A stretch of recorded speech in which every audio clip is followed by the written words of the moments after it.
ciri penduduk surga.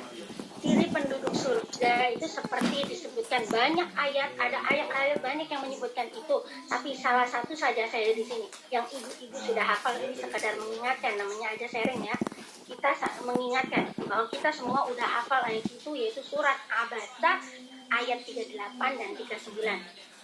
Wujuhu yauma ini wajibah musyrah hakikatum mustafirah. Itu banyak apa cirinya penduduk surga? Mukanya berseri-seri, tertawa dan bergembira ria. Itu ciri penduduk surga. Kalau tiap hari tanduknya keluar, bagaimana rumahku adalah surgaku? Ya, surga itu penduduknya seri-seri mukanya, tertawa gembira, bukan bu mana ini bukuku mana, cari sendiri gitu ya. Jadi bukan dengan emosi yang meledak-ledak, karena emosi ibu akan mempengaruhi bagaimana kualitas anak-anak kita. Bagaimana dalam surat Al-A'raf ayat 58. Kalau kemarin mungkin Dokter Aisyah banyak mengkaji masalah kesehatan karena memang bidang beliau. Saya enggak, ya, karena memang enggak kapasitasnya di situ. Jadi lebih ke pendekatan bagaimana Islam mengajarkan atau ayat mengajarkan nih.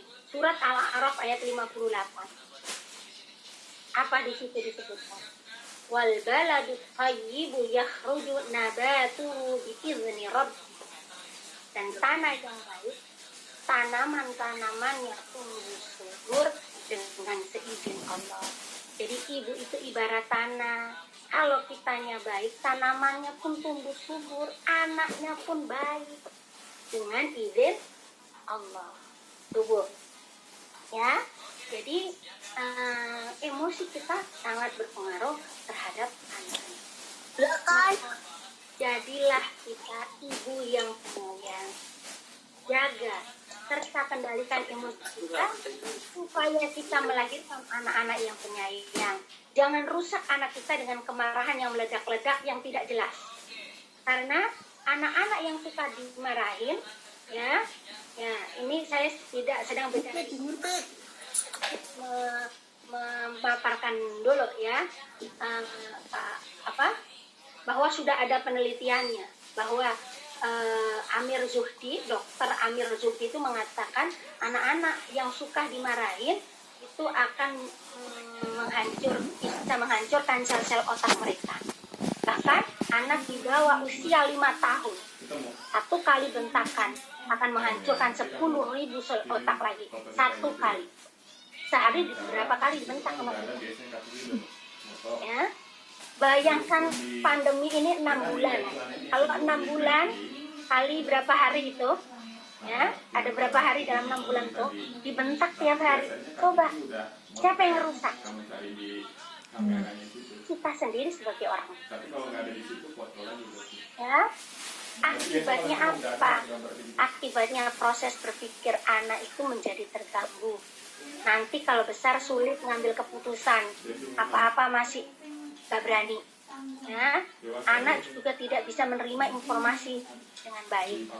Kemudian tidak bisa membuat perencanaan hingga akhirnya tidak memiliki kepercayaan diri.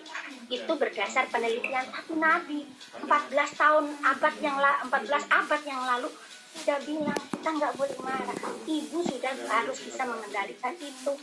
Bahkan Nabi aja mengajarkan posisi kalau kita sedang marah seperti apa. Ubah posisi itu sudah diajarkan oleh Tapi celananya belum tahu ya, lagi ya. Namun meskipun begitu, ya saya juga ngalamin, saya juga ibu, ya bukan berarti kita tidak boleh marah atau bertindak tegas ya. Anak salah cuma aja nggak marah, ya kesalahannya fatal cuma aja. Abang, tolong dengerin Umi, Bang. Tidak. Jangan itu terus. Ya, bahkan Al-Quran sendiri berbicara dalam Quran surat Al-Baqarah ayat 119. Apa? Inna arsalnaka bil haqqi basyiran wa nadhira. Di situ sesungguhnya artinya Nabi itu telah mengutusmu Muhammad, Allah telah mengutusmu Muhammad dengan kebenaran sebagai pembawa berita gembira dan pemberi peringatan. Jadi pertama pemberi kabar gembira dulu, halus dulu, dengan riang dulu, dengan kalau masih bisa diatasi, nggak marah jangan marah. Tapi juga kita juga dituntut untuk memberi peringatan, artinya tegas di sini. Memberi peringatan itu berarti tidak boleh nggak tegas terhadap anak, boleh kita tegas terhadap anak, tapi ketegasan itu tidak dengan emosi yang membabi buta. Ya, itu udah jelas. Maka marah boleh selama jenis marah itu masih terkontrol. Kayak dalam bahasa Arab itu ada istilah-istilah bedanya. Kata marah itu kalau dalam bahasa Arab kan ada kurhun, ada suhtun, ada ghadbun, kemudian ada laknatun. Itu apa bedanya? Kenapa dipakai bahasa kurhun? Kenapa suhtun? Kenapa ghadbun? Kenapa laknatun? Padahal sama-sama artinya marah. Ternyata ada perbedaan. Kalau kita lihat di kamus Arab ya, kurhun itu menegur dengan rasa aman atau tidak melukai hati anak. Jadi anak kita salah, kita tegur. Misalnya, apa gitu ya, kalau begini bagaimana? Kamu jangan gitu. Artinya anak nggak merasa dimarahi, padahal kita lagi marah.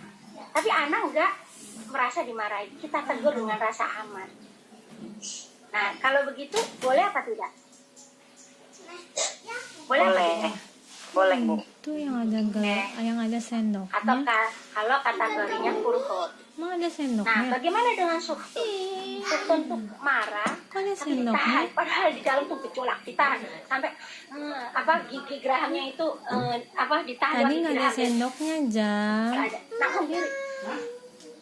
Mila, Ya? kamu yang minta. Nah, ini Itu habisin dulu. juga boleh. Habisin. Masih dalam macam. Ya.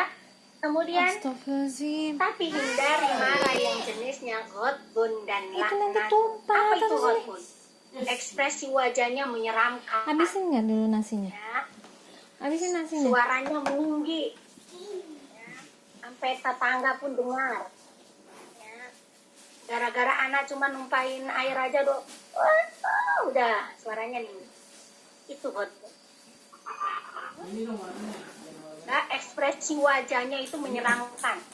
Ya, anak-anak dipendelikin gitu ya kalau bahasa Jawa. Ya, kemudian laknatun itu apa? Marah yang disumpahi dengan sumpah serapah. Anak sendiri disumpah serapai. Ya, tak jarang ibu-ibu itu kadang kata-kata kasar keluar kepada anaknya dengan sumpah serapah. Inilah yang nggak boleh. Gitu ya. Nah, ada kisah menarik yang bisa kita ambil pelajaran bahwa Nabi pun pernah marah dalam urusan-urusan. Justru ada kalau sesuatu menyangkut kehormatan kehormatan agama, kita nggak marah, itu tercela.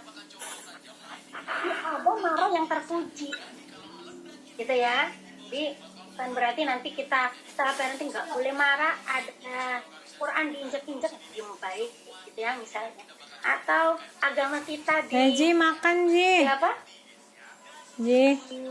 Sini. Injak-injak atau di ini ya, kita diem aja tidak. Tapi kita harus posisikan di mana kita harus marah dan tidak perlu. Tapi kalau anak-anaknya nyoret-nyoret tembok marah itu nggak pada tempatnya. Bilangin saja. Ya. Jadi Nabi pun pernah marah. Ada kisah Usama bin Zaid. Usama bin Zaid ini anak Zaid bin Harithah. Ya. Itu pernah dimarahin sama Rasul karena melakukannya kesalahan fatal. Jadi dia itu disuruh Rasul. Ini hadisnya hadis Sahih Bukhari. Disuruh Rasul pergi pimpin komando perang gitu ya. Jadi itu. Kemudian ini umat Islam ini mengalami kemenangan gitu ya, sehingga tang panting itu musuh itu. Nah, satu orang udah banyak bunuh orang. Kejar sama apa tadi? Usama bin Zaid. Pas ada di hadapannya, begitu pedangnya Usama bin Zaid mau kena tubuhnya, dia langsung syahadat. Asyhadu an la ilaha illallah wa asyhadu anna Muhammadan. Tapi Zaid ragu, ini pas karena biar enggak itu akhirnya dibunuh oleh sama ketika Rasulullah marah pada Usama. Kenapa? Karena haram darahnya.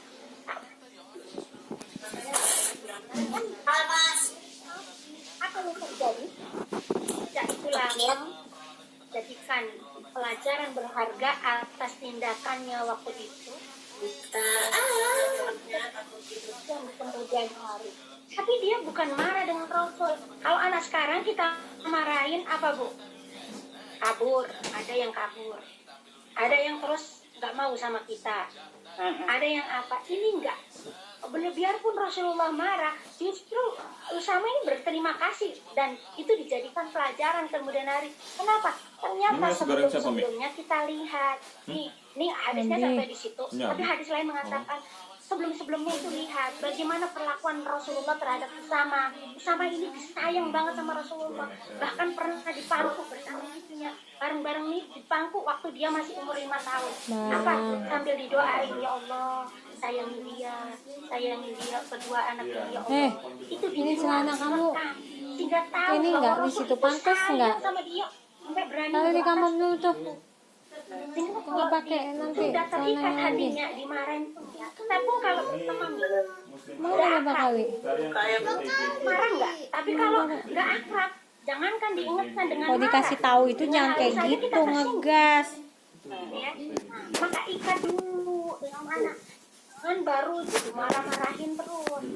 Ikat dulu, yang salah baru kita marah. Gimana, Bu? Iya, betul. Itu apa digoreng, Mama? Ngepok, bisa ngepok. Ya. Maka poinnya aneh ya. Maka poinnya di sini, ingat hati anak kita. Ciptakan suasana yang nyaman di rumah. Kendalikan emosi kita. Ya. Jadi kalau memang pagi itu bawaannya marah terus kita gimana caranya? Habisnya, Bu, pandemi ini masak jadi berkali-kali karena anak di rumah semua ya bisa jajan duluan, jadi masaknya berkali-kali. Kemarin saya dengar curhatan ibu-ibu orang tua murid tuh banyak begitu ya, maksudnya kita kan gabung ada di WA grup anak sekolah tuh orang tua pada gitu masak berkali-kali belum selesai masak harus ngajar belum ini gitu ya. Banyak banget keluhan ibu. Nah di sini udah boleh saya apa kan bagus ya, kita itu tidak harus jadi superwoman apa itu tapi jadilah smart woman. Polos panjang dewasa habis nih. Apa bedanya superwoman sama smart woman?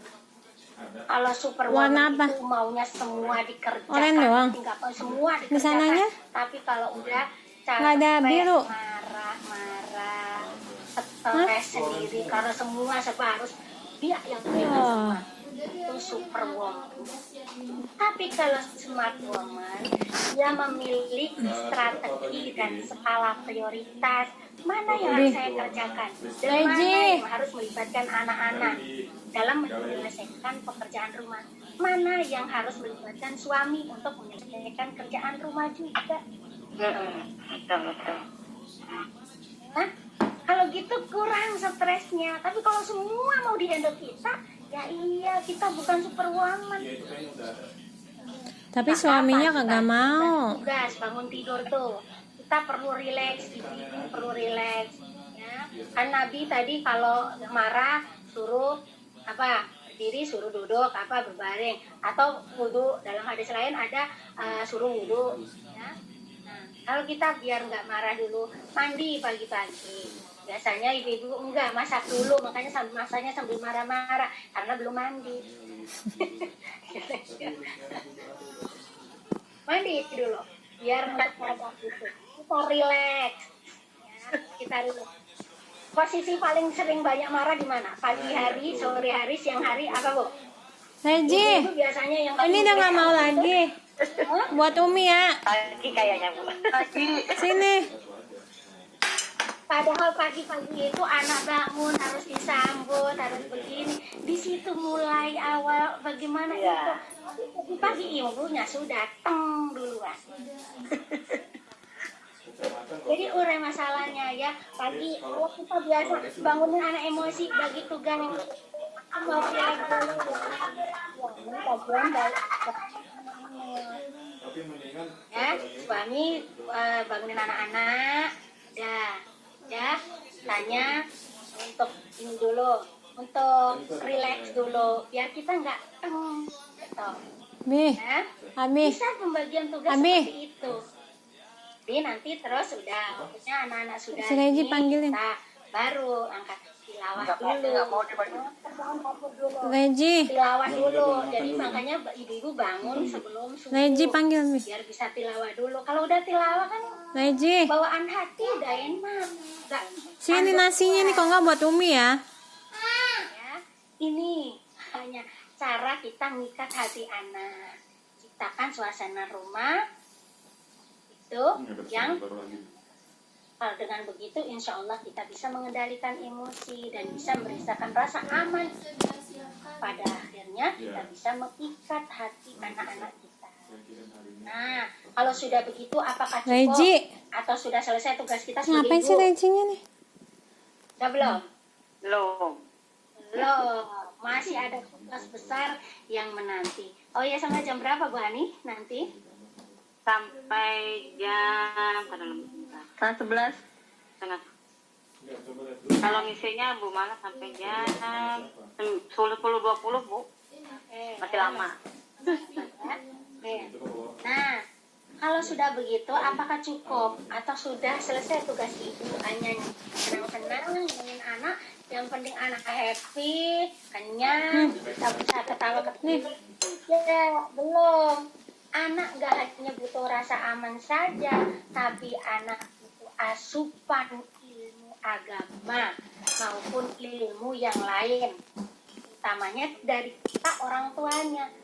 Ya, kita harus menanamkan nilai-nilai akidah. Kita harus mengajarkan akhlak pada anak kita.